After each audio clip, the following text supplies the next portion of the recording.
Alright, so moving on in this chapter, we look at our fourth mode of transportation, which is pipelines. तो इससे पहले हमने पढ़ा land transport, हमने देखा वाटर ट्रांसपोर्ट कैसे होता है, ओशनिक सी रूट से ट्रेड कैसे होता है, उसके बाद हमने देखा कि एयर ट्रांसपोर्ट कैसे होता है. We looked at the various airports and the seaports of the more important cities in the entire world. Now we're looking at the final mode of transportation, which is of pipelines. So pipelines so pipelines as a mode of transportation is used only for carrying goods. मतलब obviously इसमें passenger travel नहीं हो सकता है, तो ये सिर्फ goods को ट्रांसपोर्ट करने के लिए यूज किया जाता है. तो अब देखते हैं कि हमें पाइपलाइंस की जरूरत क्यों है. Why have we developed pipelines as a means of transportation. So pipelines को हम यूज करते हैं to transport water, petroleum, natural gas, LPG, liquefied coal, etcetera among other things.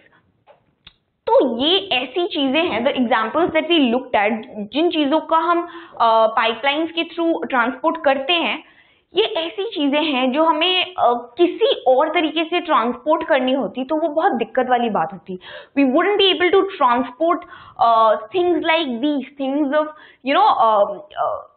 things that are of liquid or of gaseous nature. We wouldn't be able to transport things like these very conveniently using any other means of transport.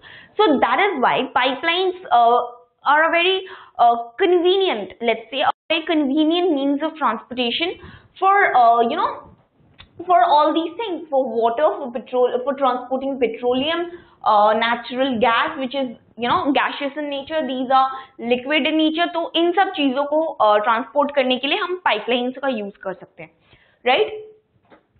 एक और notice करने वाली बात ये है कि so pipelines can when you're talking about road construction और land transport की जब हम बात करते हैं, तो उन चीजों के लिए एक सूटेबल टेरेन होना चाहिए होता है, राइट. सो बिकॉज अगर बहुत ही हिली टेरेन्स है तो उसमें हम लैंड ट्रांसपोर्टेशन डेवलप नहीं कर सकते बहुत अच्छे से. So we need to look at the kind of place where we are building that mode of transportation. तो पाइपलाइंस को हम बहुत इजीली कंस्ट्रक्ट कर सकते हैं. We sometimes build it under the ground. We just don't have to look at the terrain or anything, or the climatic conditions, anything for that matter, for building pipelines. So pipelines can be spread across huge distances if we wanted to build them that way, and they are very, very convenient for getting things like these transported across such distances. So okay, one example that we need to look at is milk. So milk is the only one out of these things written over here which is used for consumption. But then because हम normally ऐसी चीजें pipelines के through transport नहीं कर सकते, but then obviously this needs a more hygienic, a more refined, developed network of pipelines to transport something that is meant for consumption. But nevertheless milk को भी transport किया जाता है in New Zealand, where it is transported from farms to factories. So like we can see, obviously in factories it must get processed and everything before it's sold to the market. But anyway, this just says कि pipelines को हम बहुत चीजों के लिए use कर सकते हैं. Like if we can get really innovative with it, and we can use this as a more convenient means of transportation for things which are otherwise which can get really difficult to transport. Okay, so moving on, US की बात करते हैं. US has a very dense network of pipelines, which is very helpful in USA's case, which is very helpful with the transportation of oil. तो US ने oil transport कराने के लिए बहुत ही डेंस एक पाइपलाइन सिस्टम बना रखा है. और वो ऑयल कहाँ से कहाँ तक ट्रांसपोर्ट होता है? It is transported from the producing areas to the consuming areas, right? तो जहाँ पे ऑयल को प्रोड्यूस किया जा रहा है, उसको डिगअप किया जा रहा है, वहां से उसको पाइपलाइंस के थ्रू ऐसी जगह पे ट्रांसपोर्ट किया जा रहा है जहां पे उसका कंजम्पशन हो सके. So this dense network, so it's basically dense network of pipelines and it's used for transporting oil, right? So just so that you can remember it more easily, it's a dense network of pipelines used for transporting oil from the producing areas to the consuming areas. अब आपके book में there's this example of the big inch. तो big inch एक company है which has been developed to basically to for this transportation of oil via pipelines in the US. तो big inch की अगर हम बात करें, it's just a company, but why did, so let's talk about it. So पहले क्या होता था earlier, like you know, kind of before the World War II happened, क्या होता था कि there used to be you know oil tankers. तो oils को क्या उसको ship में लोड करके, जो oil tanker होता है उसमें लोड करके, there used to be a you know oceanic route through which oil used to be transported from the Gulf of Mexico to the northeastern states of the US, right? तो वो एक सी root था, वो you know C root के through वो transport होता था oil tankers में. But then as the World War happened, वो जो रूट था that was you know that was kind of, let's say, captured by the German powers, and that was not very convenient for US to use that route anymore.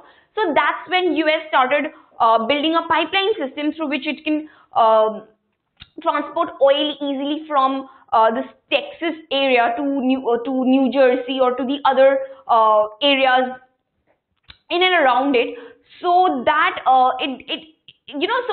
it would be inland now. तो अब ये पूरा US territory में होगा. पहले तो वो सी root के थ्रू उसको ट्रांसपोर्ट करते थे, and those sea routes were accessible to other countries too. But then now it's just within, because US would now build the pipelines within its territory, so now it would be far more safer and easier for US to to transport oil without other countries being able to intervene or being able to hijack that operation. So that's where Big Inch comes in. That's the name of the company that developed this entire pipeline network. So that's one example that we look at, which is given in the book. Now moving on, it says that 17% of all freight per ton kilometer is done in pipelines. मतलब क्या? This is exactly the way it's written in the book, and this means what?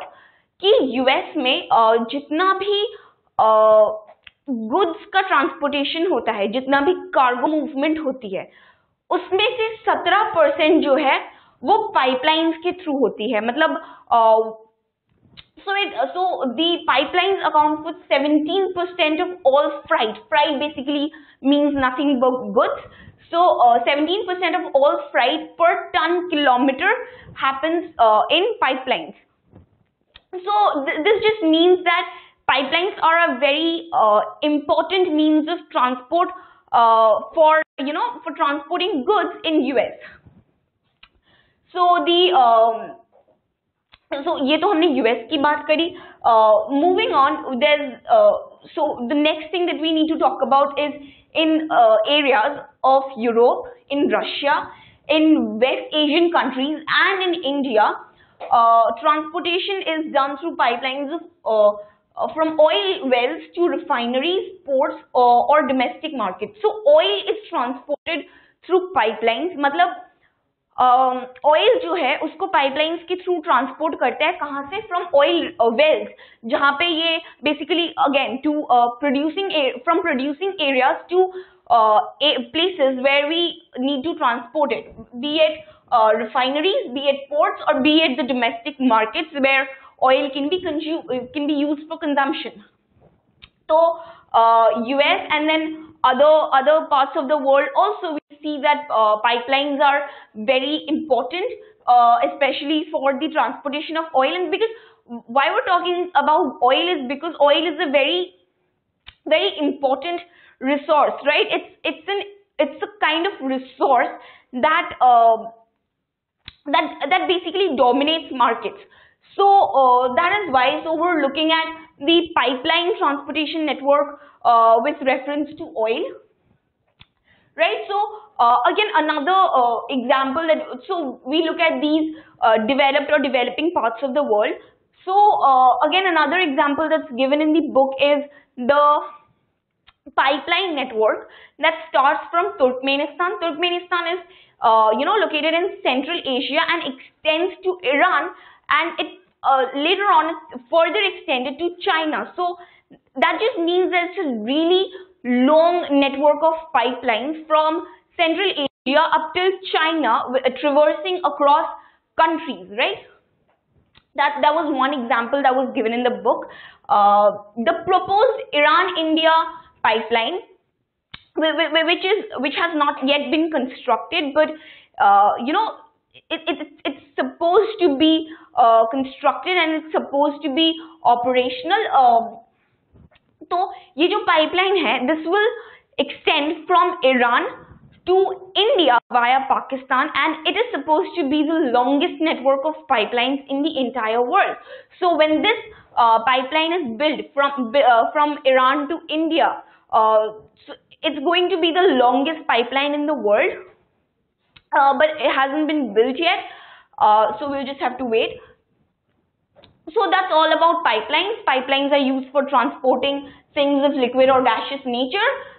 We looked at how important they are in US. We looked at how important they are in other parts of the world, including India. And this is just few examples of pipeline networks that we have to look at that are given in the book. तो ये यहाँ तक हमारी transportation वाली part चल रही थी इस chapter की. So after this, we're going to move on to communication. We're done with transportation now, and now we're going to look at the phenomenon for communication. So, like we talked about earlier in the chapter, transportation and communication are both very vital for the economy, right? And it's very vital for integration of people across different regions. So जितना हमने transportation के बारे में details में पढ़ा, उतना हम इस चैप्टर में कम्युनिकेशन के बारे में तो नहीं पढ़ेंगे, but nevertheless we have to keep in mind that communication, the entire phenomenon of communication and how it happens and how it has developed over the years, over centuries in fact, is also very important, and not just for economic purposes but also for integration of the entire world. So we start with communication. Communication का अगर हम example देखें, तो the prime examples of communication are telegraph, telephone and cell phones. Telephone की अगर हम बात करें तो the telephone was really very it was a dominant factor for the urbanization of America. It was for when America was going through its urbanization process, the telephones were widespread and they were a huge contributing factor. एक company का नाम दिया हुआ है AT&T, which is an American company. The full form happens to be American Telegraph and Telephone. So this was kind of enjoyed kind of a monopoly over over America, where it was used in the early and the mid 20th century. तो ये उस time की बात है जब America अपनी when America was becoming more urban and more modern, when it was going through its urbanization process, and when these means of communication like the telegraph and the telephone were becoming more and more widespread. And then came the use of cell phones, जो कि एक satellite communication का example है. Satellite communication is something that we're going to do right after this. So there was the cell phones, and then there was another breakthrough in communication called the optical fiber cables. ये क्या है ये भी हम देखेंगे. So the optical fiber cables is nothing but, it was, so when there was so much of revolutionizing of communication and there was competition in the communication sector, so different companies basically upgraded to this thing called optical fiber cables, which is very, very helpful for the,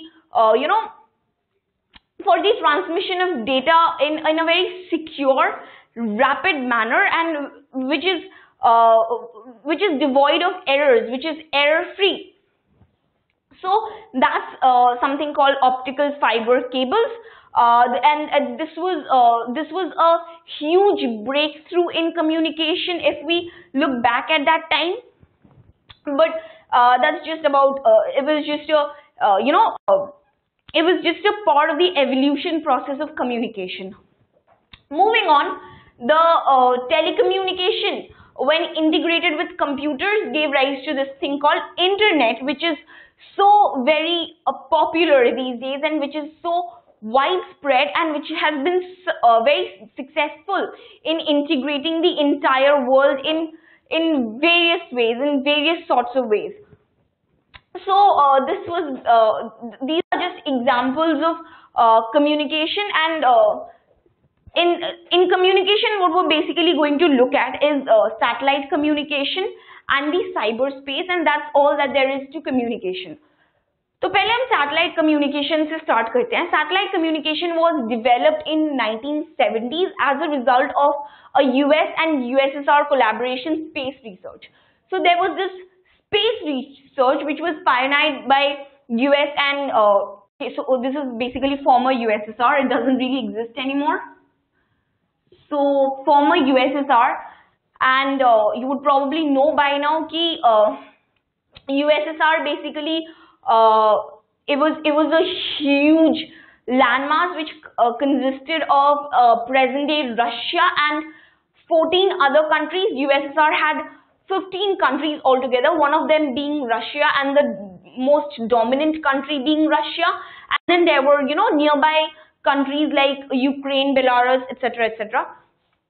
So then the USSR disintegrated in 1991, and all these republics which were there under USSR became separate countries. So USSR is basically United Soviet Social Republic, something like that. So anyway, so this doesn't exist anymore, but back then when USSR happened to be a country, so it was in the 1970s. So that's when US and USSR were collaborated in a space research, और उस space research का नतीजा है जो satellite communication है आज हमारे पास. तो so this is basically where satellite communication came from. This is basically how satellite communication came into being. Now moving on, artificial satellites जो देश भर मतलब पूरे दुनिया भर में बहुत सारे देशों ने आर्टिफिशियल सैटेलाइट्स बना के स्पेस में भेजा है. सो these artificial satellites help us connect the remotest corners of the world. मतलब so we have connectivity in the urban areas, in the more developed parts of the world, but then because of satellite communication, okay, so compare this with transportation. Transportation एक ऐसी चीज है जो हम basically ऐसी जगहों में देखेंगे जो थोड़े से डेवलप्ड हैं, जो थोड़े से अर्बनाइज्ड और मॉडर्न हैं. But then when there's a very remote village, right, when there's a very remote part of a state or a region, that region won't have very developed transportation networks. It will just have a land transport, that too not with metal roads but just unmetal roads जिसको हम कहते हैं, वैसा transportation system रहता है. तो because transportation को develop करने के लिए बहुत ज़्यादा infrastructure lay करना पड़ता है, and this infrastructure has a lot of cost. This infrastructure is very expensive to lay down. So, but then with satellite connection, with satellite communication, it doesn't really matter how remote an area is. We enjoy this satellite communication in even the remotest parts of the world. So satellite communication works irrespective of the kind of development that the place enjoys. Okay, so moving on, artificial satellites have made the unit cost and time of communication invariant in terms of distances. So this is something that we need to understand. This is something that's written in the book, again in these exact terms. तो समझते हैं कि इसका मतलब क्या है, because this is something that is not very understandable to most people. The unit cost and time of communication invariant in terms of distances. मतलब क्या, मतलब जैसा कि हमने पढ़ा कि satellite communication works in even the remotest parts of the world. मतलब if there's if we have this thing called artificial satellites and we enjoy the privilege of communication in very remote areas, in very remote villages, in very backward areas, तो जो हमारे communication का cost है और जो time लगता है ऐसी जगहों तक connect करने के लिए, that doesn't really depend on distance. So it's invariant in terms of distances. मतलब कि if I want to connect to someone who's 500 kilometers away from me, or if I want to connect to someone who's 5,000 kilometers away from me, it basically makes no difference, because now I have this thing called satellite communication, so I'm able to reach. Okay, so let's take an example. तो मेरे पास cell phone है, and cell phones work through satellite communication. मेरे पास cell phone है, मेरे एक दोस्त के पास भी cell phone है who's living very far away from me, right? So I'm gonna call my friend and I'm gonna talk to my friend over my cell phone, and it doesn't really matter to me if my friend, how close my friend is to me. If my friend is 500 kilometers away from me, or if my friend is 5,000 kilometers away from me, it doesn't really matter if I'm in let's say the northernmost state of our country. If I'm in Jammu and Kashmir and my friend is somewhere in the southern states, or is somewhere in the central part of our country, it doesn't really matter, right? Because okay, so I'm gonna get roaming charges perhaps, but then that apart, it really doesn't matter, because now I have this satellite connectivity, and it just connects to my friend who also enjoys this satellite connectivity, and now we can just now distance isn't really a factor. Now we can just rule out distance as an obstacle to communication.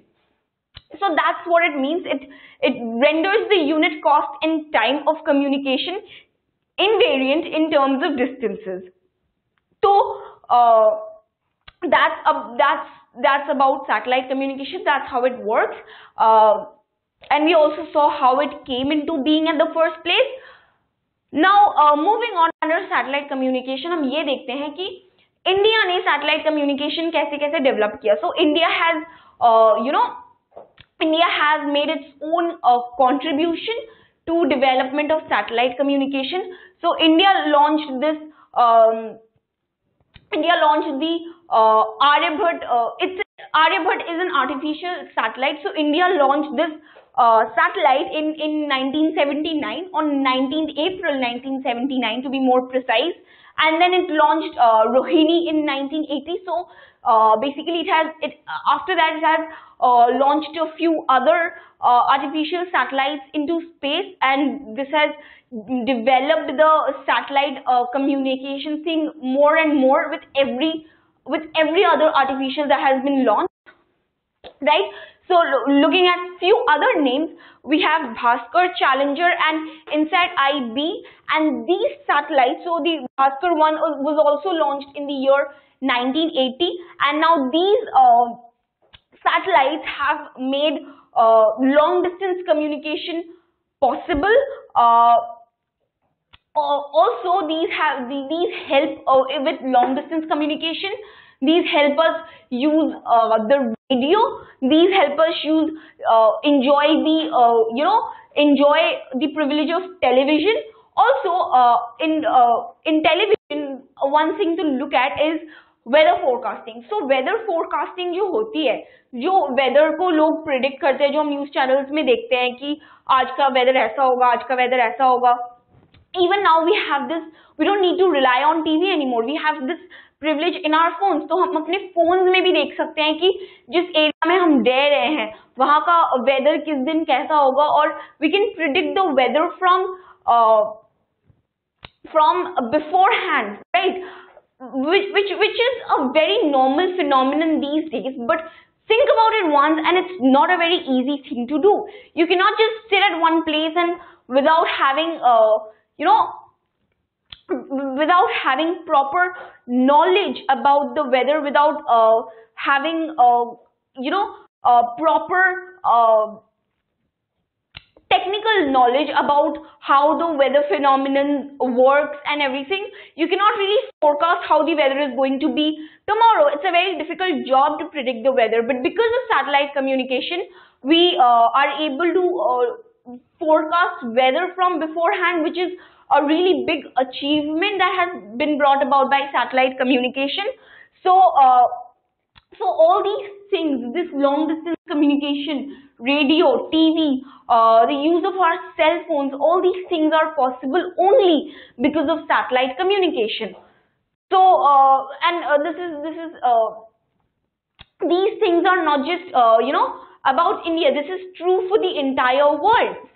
So satellite communication has made our lives a lot more easier, very, very convenient, and now we can stay in touch with people no matter how far they are from us. So I have a friend who lives abroad, or maybe I am staying away from my parents for educational purposes, or because I have a job that is far away from where my parents live. So now I can always stay in touch with people that are close to me, irrespective of the distance between us, because that is possible because of satellite communication. Okay, so that's all about satellite communication. Moving on, now we look at the most important thing in communication, the thing which has taken the world by storm, which is which is used by millions and millions of people across the world, and which is the most important factor, or the most important component of communication, that is the cyberspace or the internet. So if we were to put it in definition, the internet is basically the world of electronic computerized space. Now that's the formal definition, but then internet doesn't really depend on computers anymore. We use internet very frequently in our own phones, but that's just the definition given in the book. अब internet की हम history की बात करें तो internet form कैसे हुआ? How did internet come into being at the first place? So the internet was nothing but the result of another research which was undertaken by US. It was the result of a US military project when the Cold War was when the Cold War was happening. That's when there was this military project undertaken by US, and that's when internet came into being. That's when the facility of internet was discovered or developed. तो internet जो है वो वहां से आया. Internet was basically nothing but the result of a US military project. And now so it was first developed in US, and for a long time US was the US was the majority of users, majority users internet were from US, but now it has spread to other parts of the world. It is now used by every country of the world, permitted that where internet is permitted. right? So internet is the world of electronic computerized space. uh, there's no physical movement required in communicating or accessing info. तो internet की सबसे अच्छी बात ये है कि if I want to communicate with someone, like let's say I want to send an email, right?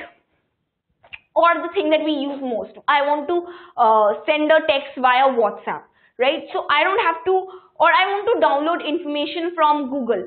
So now I don't have to, travel somewhere and communicate with someone, and I don't have there doesn't need to be any physical movement on my part. There doesn't have to be any effort on my part. I don't really have to get up and go somewhere and get that information or try and connect with my friends. I can just do it sitting right where I am.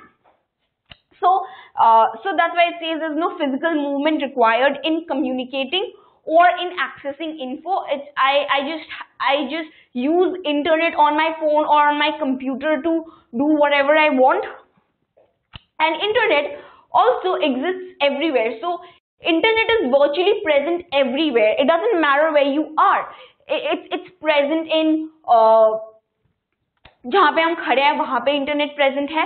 जब हम when we travel via planes, when we read of flight, तो जब हम एक flight में होते हैं वहाँ पे हम इंटरनेट यूज कर सकते हैं. अगर हम एक शिप में हैं in the middle of the ocean, I can use internet over there. Internet is present everywhere, and it's a very convenient it's very convenient to use internet as a means of communication.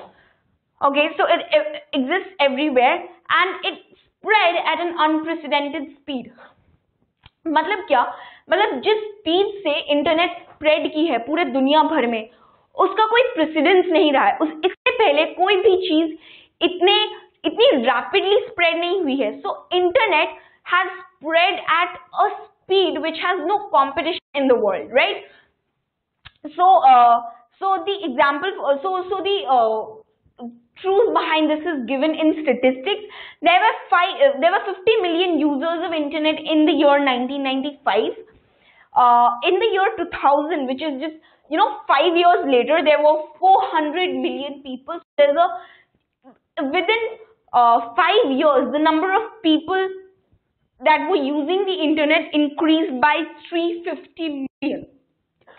Again, in the next 5 years, in 2005, the users of internet were over 1 billion. मतलब 5 साल में internet use करने वाले लोगों की संख्या जो है it increased by 600 million. So 600 million more people started using the internet, and that's just of 2005. And now we're in the year 2017. And you can just imagine how many people across the entire world are using internet. Internet has become a household good. Internet has become something that is not a luxury anymore. It's a necessity, and it's something that all our lives are somehow very, very connected with. It's something that we cannot do away with that easily. So the majority users of internet are in US, UK, Germany, Japan, China and India. So इन सारे countries में internet users की संख्या जो है वो सबसे ज़्यादा है. Internet is most prevalent in these states which are either developing or developed states of the world. So internet has brought about an expansion of contemporary economic and social space of humans through email, e-commerce, e-learning and e-governance. This means what? This means कि जो human space होती है, जो the space in which I live, so internet what it means is internet has extended the reach of human beings. Internet has widened the economic and social space of human beings. मतलब earlier, whatever, so I used to have a work, I used to have a job, and I used to come back home and communicate with my family. Then the use of internet has widened this space, this social space around human beings. So now my reach is far beyond what it was earlier in the pre-internet days. So and how that was possible through emails. अब हमें किसी so we use emails basically for official purposes, and earlier just imagine when internet was not very prevalent, so everything would have to happen by telegraphs or telephones, or through personal face-to-face conversations. So now we have the convenience of sending information, or of communicating with in official ways with use of email. Also, e-commerce has developed because of internet, which basically means that so most of the commercial activities happen using the internet. E-learning has become very prevalent within the youth of today. आजकल के बच्चे जो हैं मतलब पहले हमें पढ़ाई करनी रहती थी, तो हम we had no other choice but to look at books. तो हमें सारी पढ़ाई जो है वो बुक से करनी पड़ती है. Books are the conventional methods of learning, right? तो अब हमारे पास इंटरनेट है, and we have Google and we have Bing, so we can just whatever I want to study, I can just look it up online. I don't have to मुझे books में ढूंढना नहीं पड़ेगा कि ये कहाँ है ये कहाँ है. I just type the topic in Google and I just get all the information that I need about that particular topic, and my learning can now my learning can now happen through the internet. I don't really have to rely on books anymore. And also there's all videos that we see in YouTube and basically everything. So we don't have to rely. So when we can either do it reading on the internet, or we can listen to videos and do it. We can either see the visuals, or we can hear the audio, and we can learn better that way. Whatever we want to do, we can learn with more convenience now. We have more options now. So there's e-learning, and then there's e-governance, which is like so most things involved with governance can also be done through internet now. So this just means that so it has increased, or it has widened the social and economic space around human beings. So internet has made things possible which were not possible before, internet had been developed. So that's about internet. And the last line and the concluding line of this chapter is that modern communication systems have made the world a global village. मतलब जो modern communication systems है हमारे पास, जो all the internet, and then these ways of satellite communication, the news that we see on TV, and the things that we watch. So we can now watch, sitting in India, we can now watch shows that have been made in, let's say, America, right? So all these things are possible because we have the facility of internet. So now if I'm an Indian, and if I stay in India, I don't really have to be surrounded by news or events that happen only in India. So now I can see what's happening in America, or what's happening in Europe, or what's happening in any other part of the world, or the entire world for that matter. Now I can analyze the various social or political or economic phenomenon that's happening across the world, right? So now it's a globalized world. Now there's globalization, and now no country can survive on its own. Now everything everywhere is related, because now there is greater connectivity, and that has been brought about via these modern communication systems. So even though we have studied about transportation in a greater deal in this chapter, and we haven't really discussed much of communication, but even then the modern communication systems have been far more important in integrating the entire world. It's not transportation that integrates the entire world. It's not transportation, because transportation happens mostly within a country. Transportation doesn't really happen to that extent across the entire world. But then communication is something that doesn't really look at distance, or doesn't really look at political boundaries. Communication happens irrespective of distance or political boundaries. Communication is something that that's like that integrates the entire world, and that is why we say that the world has become a global village, that there are no, that these boundaries that we have between different countries, that these are no longer that important as they used to be before.